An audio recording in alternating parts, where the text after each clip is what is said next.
So, past couple of weeks, the Supreme Court has ruled 3 times that I'm aware of as of today, things that is 100% unconstitutional. I'm not going to get into great details of it. The simple fact is they ruled on things that was unconstitutional, made it legal. So it brings me back into the one thing that we need to discuss. Our court systems. So yes, our officers are the first line before going to court, which means we need to uphold our sheriffs accountable to the Constitution. The police and all that, but we all know, obviously, that the police sleeps with the mayor. Okay? They're just in bed together, alright?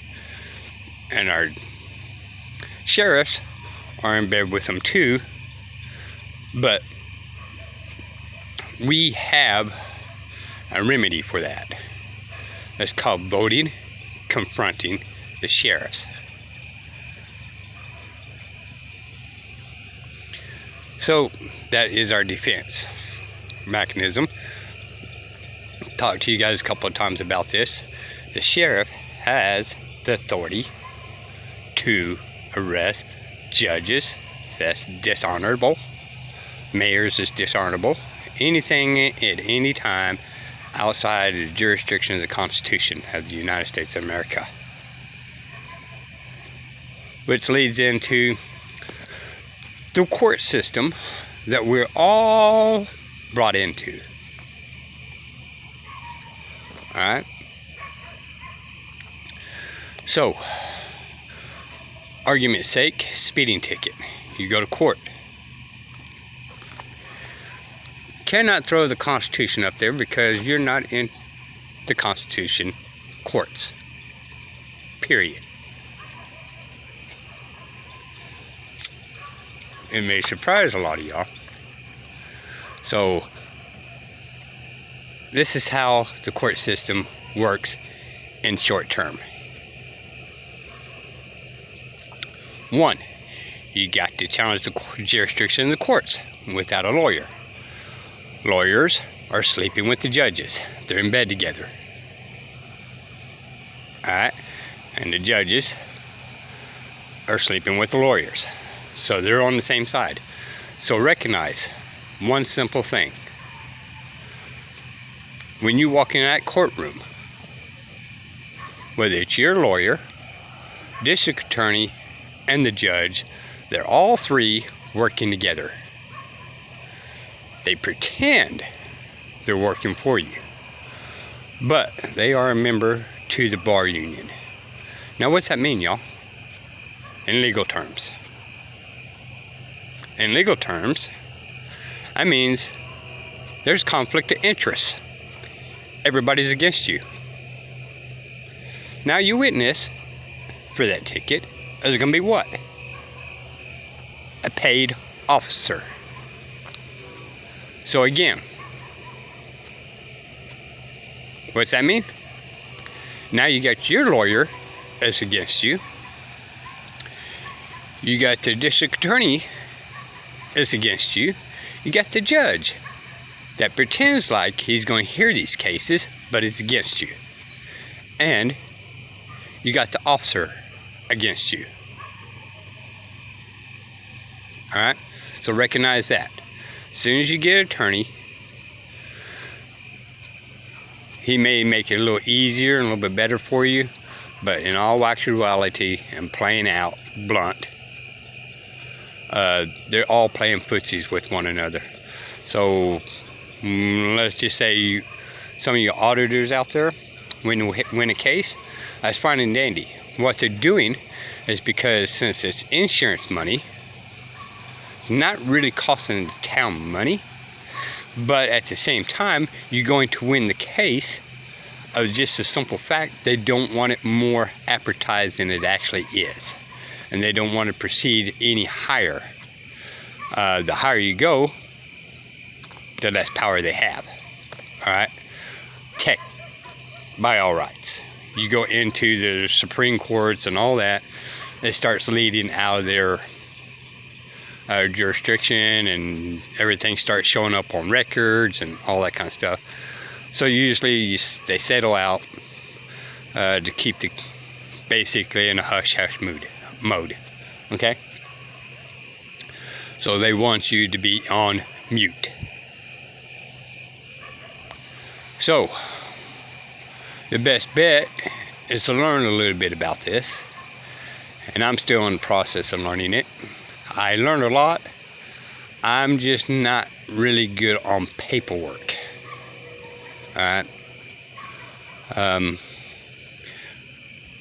But some of you guys are. So this is some of the things that we got to figure out.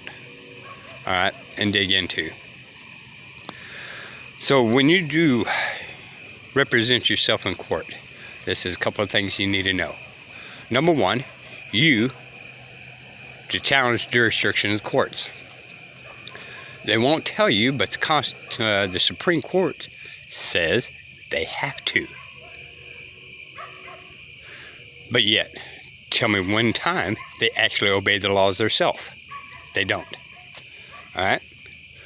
They will not tell you. So, what then?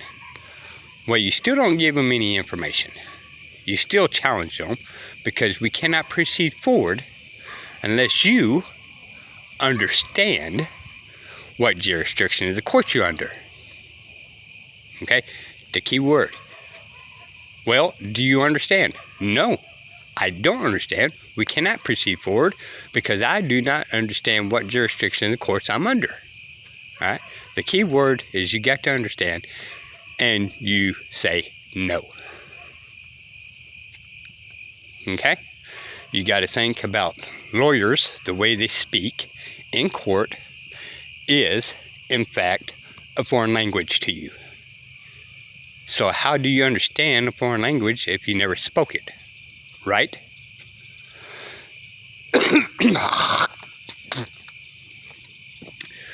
So, they're going to order another court date because the first one you go to, has no authority over this. Now, you may see the judge, but what he's going to do, again, is put you in a higher court, even though it's the same judge. Yeah, does that make sense? No. Okay? It's a mind game, okay?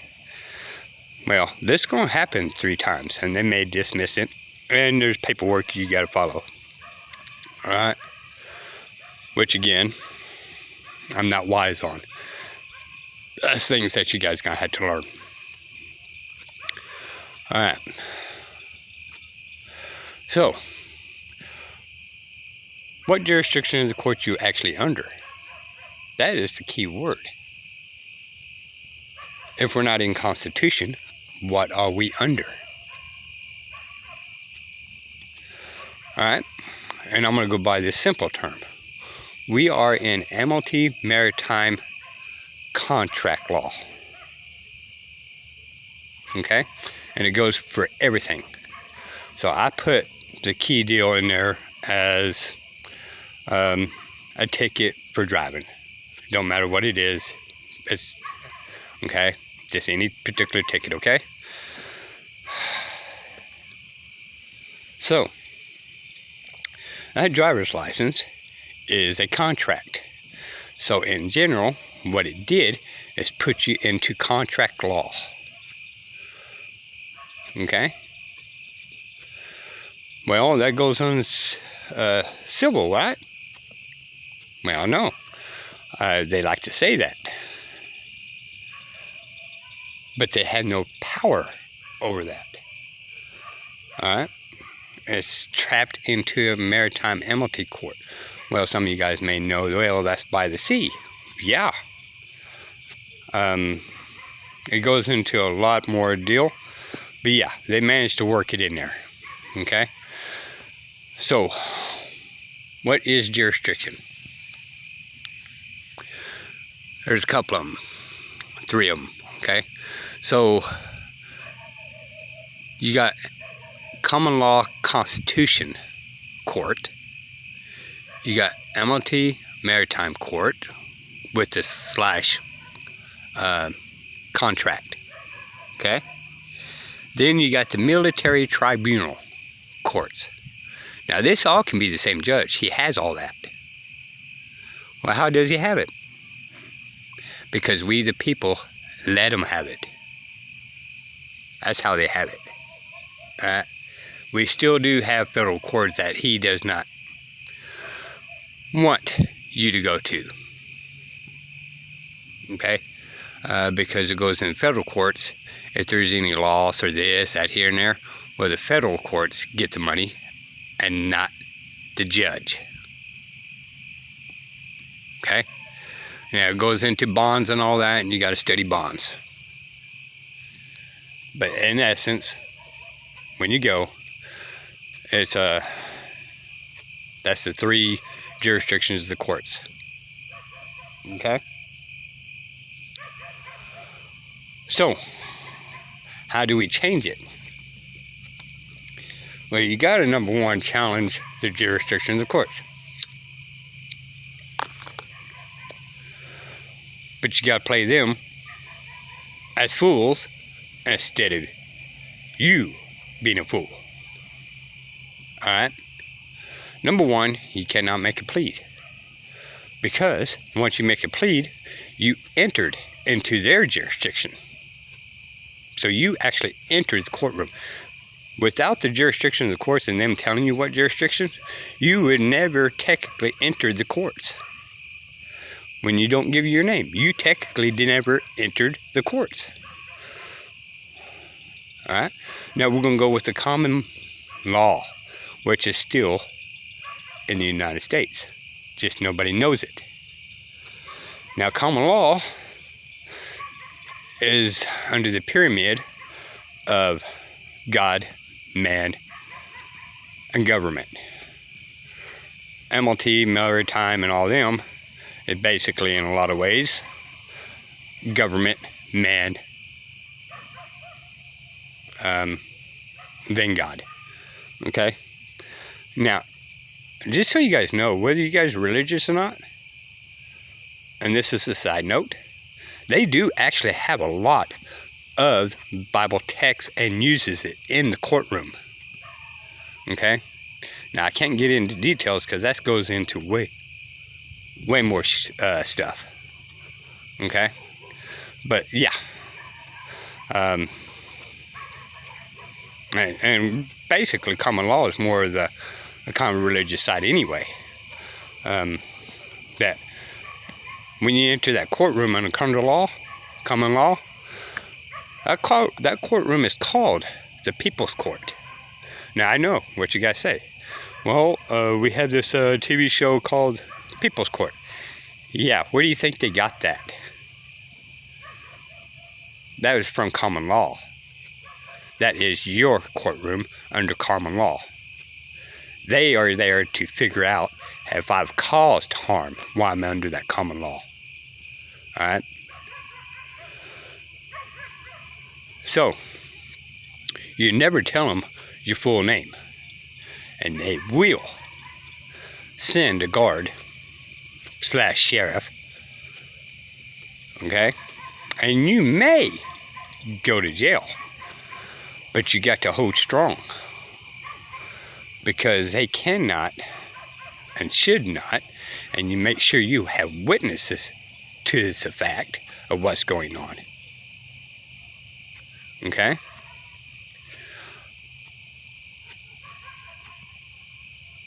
But you, as soon as that officer shows up to you, you let him know right then and there, do not trespass upon me. Now, most of them knows about trespass. But when you bring it up to them to not trespass upon you in the courtroom, that's a totally different legal deal. Okay? So they're going to be stunned there, and they're not going to understand what you're talking about, but when you bring that up there, it makes them a little bit nervous. Now, I am working on a deal And I know they won't do it, but I'm going to enter a courtroom whenever something happens to me.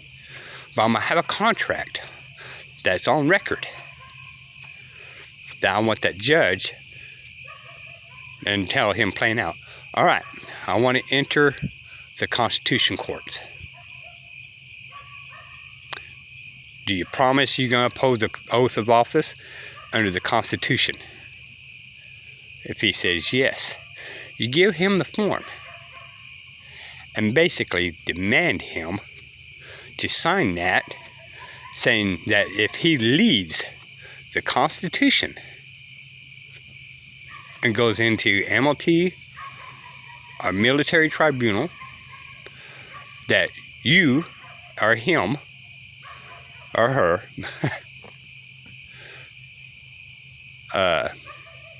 have no qualified immunity. Because remember, in order for them to get rid of the qualified immunity, they actually had to surrender it. Okay? Now, there's a few different ways of doing it, but that's what I would do on record. Well, okay, on record, I want you to sign this contract saying that if you do not go by the Constitution of the United States of America, then you lose your qualified immunity. So now he's going under oath and under contract that he's going to uphold the Constitution. So that's going to be two things against him. Number one, he signed an oath. That should be good enough. But number two, if he signs that contract, then he's obligated and can be sued for his house. Now, there's going to be a catch on this. 99% of the judges probably will not sign it. So you want to be on record. I want the record to show that if he was going to operate in Constitution and uphold his oath, he would have no problem signing this contract. But since he denied it, then I'm under the suspicion that he is going to go against the Constitution, and I'm not going to have a fair trial.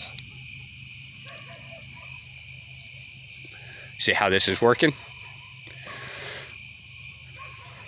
Always answer when you're in that courtroom, I'm a man. You can give your name. So my name, as some of you guys well know, is Joe. So I man Joe. No more, no less. That is common law. Okay? Even through the Bibles. Nobody ever gave their last name, middle name, and all that. It was always by name basis. What's your date of birth? Your date of birth is hearsay, y'all. Does any single person out there that exists in the United States of America remember when they was conceived? Now, let's not go by date of birth. That's not when you started your life. Conception.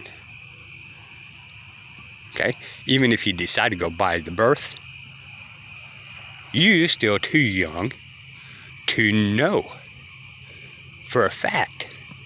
There's no factual evidence. Okay? Everything that's done on this is hearsay. Alright? Is your name whatever. It's hearsay. It's what I've been called. But it's hearsay. I don't know for a fact. Now sit and think about this. How many people out there being adopted don't know their parents and didn't know they was adopted? They actually don't know the date of their birth. They don't know their date of time. They don't know none of this. It's all hearsay by the people that adopted them, right? Well, it's all hearsay that my parents are my parents. Okay? So we need to go by with hearsay. So whatever you tell them, can't tell them date of birth because you have no factual evidence supporting that. Oh, you got a birth certificate. That's hearsay. That paper wasn't there saying, hey, he was born at this particular day. It cannot tell the judge. Right? So there's a few different things that we can do and learn about and add to and subtract from. Again, I do not understand paperwork on this. Okay? And how to write it. I got the basics and all that. I know for a fact it works because I know people that uses it. Alright? Hint, hint, my brother. Okay? He's a lot more knowledgeable on paperwork than I am. Okay? It takes me forever for me to learn any type of paperwork. I admit to people on Facebook, I admit to y'all, I'm not the brightest tree on the block. However, I know what I know. And yeah, I'm not perfect. So there's times I will make mistakes and all that kind of stuff. But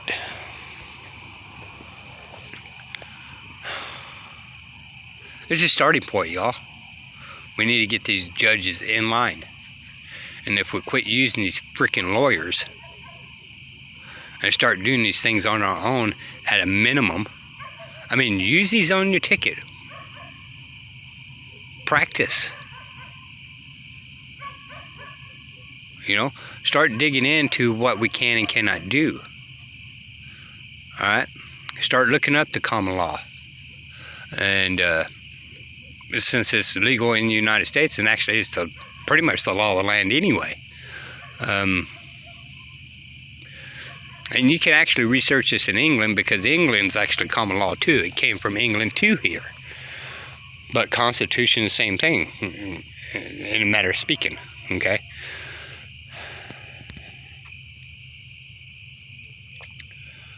The Constitution is still more of brake lights. What the judges can't cross over and what the police can't cross over and all that kind of stuff. Okay? But it just shows me that when the Supreme Court ruled 3 times unconstitutionally, how fucked we are.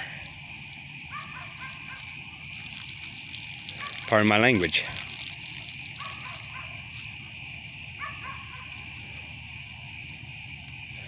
So, take this word of advice, y'all. Start digging into it a little bit more. Some of the auditors out there, you know, they understand words don't mean what they mean. Okay? Example, and I think I've done it before on YouTube. Example, adult. When you have an attorney, means mind of a child. You're not capable enough to do anything on your own. When you walk in that court, you are a child. Alright? Also, means adulterer or adulteress. Okay? And now this is going by law. Again, you guys got to get this mindset different. The words we've been using all our lives have several definitions. So, Your Honor, what definition are you telling me? Well, was you not there at a party? Give me a definition. Party. I want to know what your definition is. Which one you're using for this courtroom. Okay?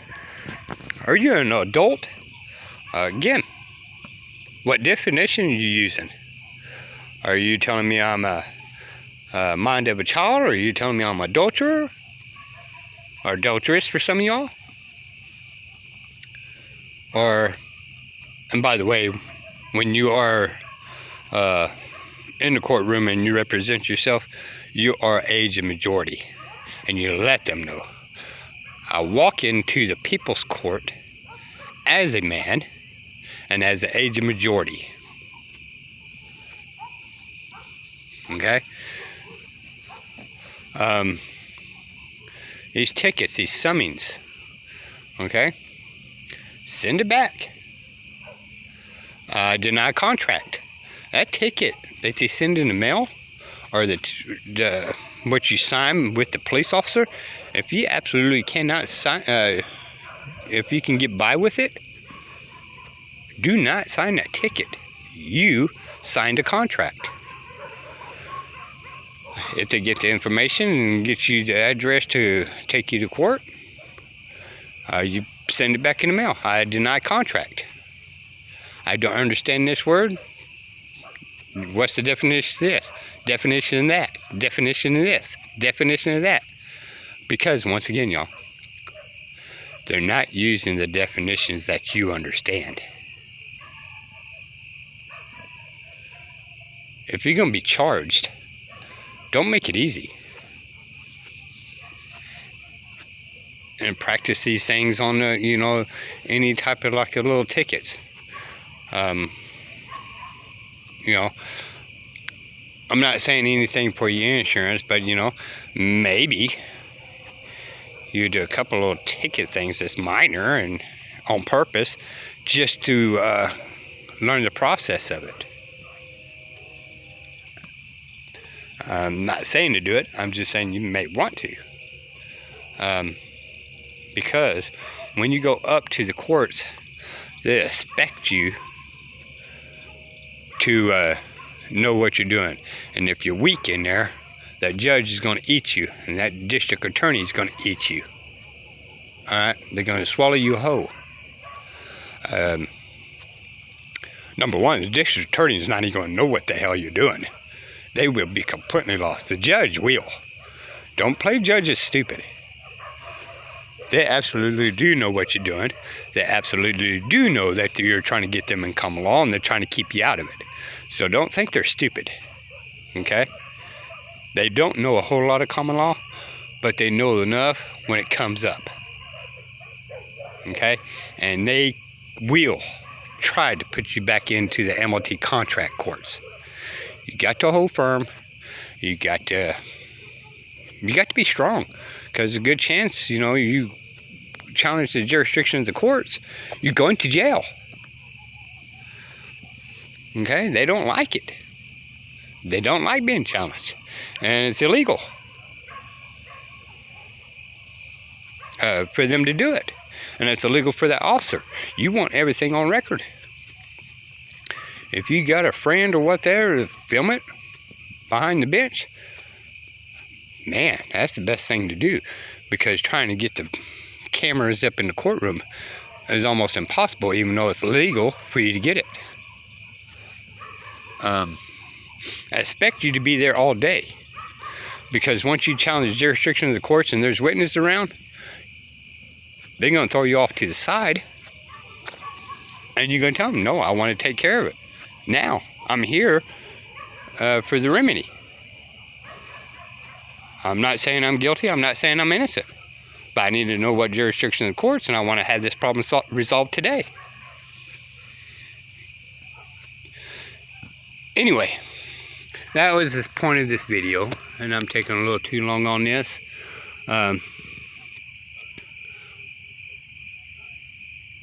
For some of y'all out there, I would definitely look up UR Law. Okay?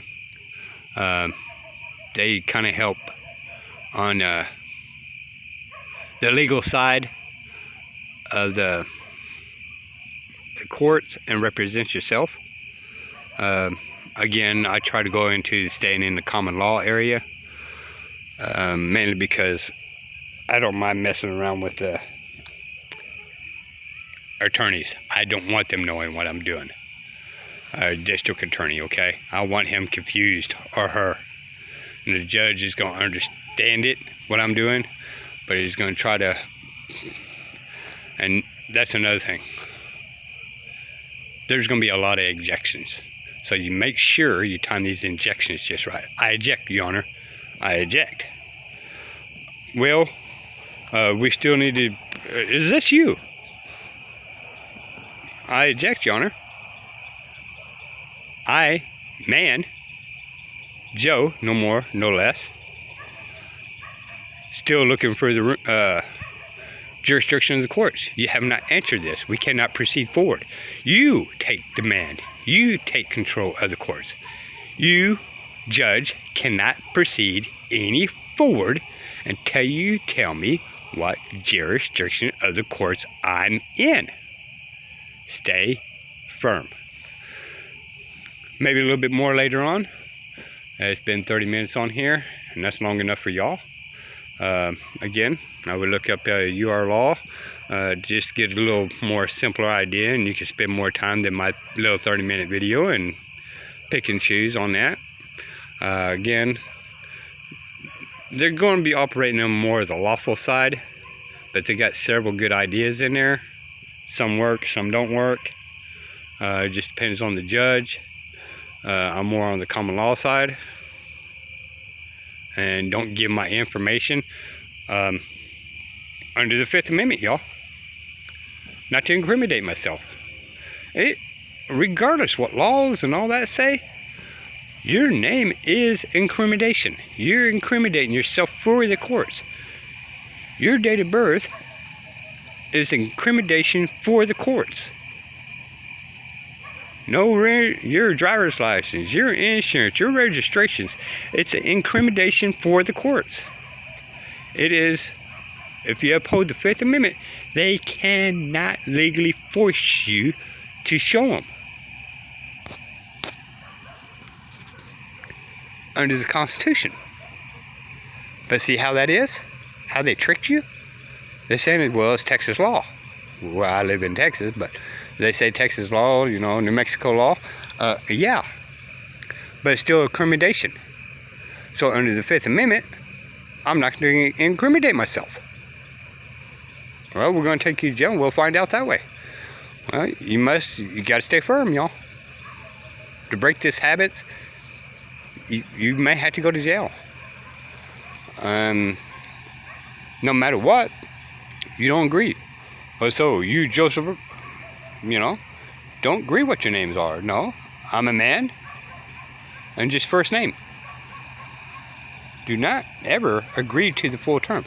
Do not sign any contracts with them.